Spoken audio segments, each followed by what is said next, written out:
नमस्कार, मेरा नाम है शिखा और आज हिमाचल की एक बहुत ही अच्छी लोक कथा लेकर आई हूँ जिसका नाम है लच्छी का नृत्य। एक बार एक गांव में एक छोटी सी लड़की रहती थी जिसका नाम था लच्छी। लच्छी अपनी दादी के साथ झोपड़ी में रहती थी और उनकी झोपड़ी गांव से कुछ दूरी पर बनी हुई थी, यानी उनकी झोपड़ी के आसपास बहुत ज़्यादा झोपड़ियाँ भी नहीं थी, बहुत ज़्यादा लोग नहीं रहते थे, जिस वजह से लच्छी उस एरिया में अकेली रहती थी और आसपास कोई बच्चे भी नहीं थे। लच्छी को खेलने का बहुत शौक था और नाचने का भी बहुत शौक था, लेकिन उसकी कोई कंपनी ना होने के कारण अक्सर वो उदास रहती थी और एक कंपनी ढूंढती रहती थी। उसकी दादी भी काफ़ी थक जाती थी लच्छी को कंपनी देते हुए, लेकिन उसे और काम भी होते थे, इसलिए बहुत ज़्यादा उसका साथ दादी नहीं दे पाती थी। तो एक दिन लच्छी उदास अपने आंगन में बैठी थी, अपने घर के बाहर बरामदे में बैठी थी, तो वहाँ उसने देखा कि अचानक एक मोर आया है और उस मोर को देखकर लच्छी बड़ी खुश हुई। वो मोर अचानक से लच्छी को देखकर नाचने लगा, नृत्य करने लगा और लच्छी को भी नाचने का बड़ा शौक था। तो लच्छी उस मोर को देख के बहुत खुश हुई, बहुत मुस्कुराई और उसे देखकर वो भी नाचने लगी। दोनों इकट्ठे नाचते रहे और दोनों को पता ही नहीं चला कितना समय बीत गया कि वो दोनों एक दूसरे के साथ बहुत अच्छा टाइम स्पेंड करने लगे। लच्छी ने खुश होकर मोर से पूछा, क्या तुम मेरे दोस्त बनोगे? तो मोर ने भी खुश होकर उसे कहा हाँ।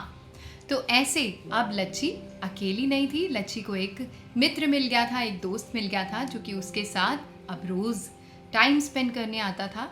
अब मोर रोज़ उनके आंगन में आता और लच्छी के साथ खूब खेलता, खूब नाचता। तो ऐसे लच्छी, जिसे एक सहारे की तलाश थी, एक दोस्त की तलाश थी, अब वो दोस्त उसे एक मोर के रूप में मिल गया था। अब वो बहुत खुश रहती थी और उसे फाइनली एक साथी मिल गया था जो उसके साथ उस तरह के इंटरेस्ट शेयर कर सकता था। लच्छी का पूरा दिन मोर के साथ नाचने कूदने में ही निकल जाता और उन्हें पता ही नहीं चलता कब सुबह से रात हो जाती।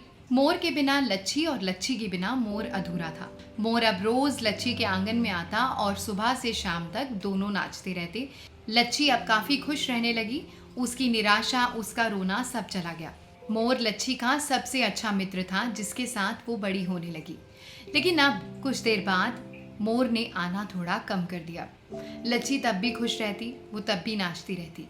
धीरे धीरे मोर ने आना और भी कम कर दिया। लच्छी को तब भी कमी महसूस नहीं हुई और वो अब भी लगातार नृत्य करती रहती और खुश रहती। और एक दिन मोर ने आना बिल्कुल ही छोड़ दिया, लेकिन लच्छी को अपना उद्देश्य मिल गया था, खुश रहने का। अब भी वो खुश रहती और रोज नाचती रहती। लच्छी मोर को चाहती थी, इसलिए वो खुद भी एक दिन मोर बन गई और उसी की तरह नाचती रहती। लच्छी को एक मित्र की तलाश थी तो वो खुद ही अपना मित्र बन गई। लच्छी को प्यार की तलाश थी तो वो खुद ही अपना प्यार बन गई। लच्छी की दादी लच्छी को रोजाना घंटों नाचते हुए देखती थी, तो उसने एक दिन उससे पूछ ही लिया कि क्या तुम्हें अब मोर की याद नहीं आती? तो लच्छी ने कहा, नहीं, अब मुझे मोर की याद नहीं आती क्योंकि मोर ने मुझे नाचना सिखाया और अब मैं खुश रहती हूँ। मोर ने अब छुट्टी ले ली है, लेकिन उसने मुझे एक कला सिखा दी है, तो मैं उसी में खुश रहती हूँ।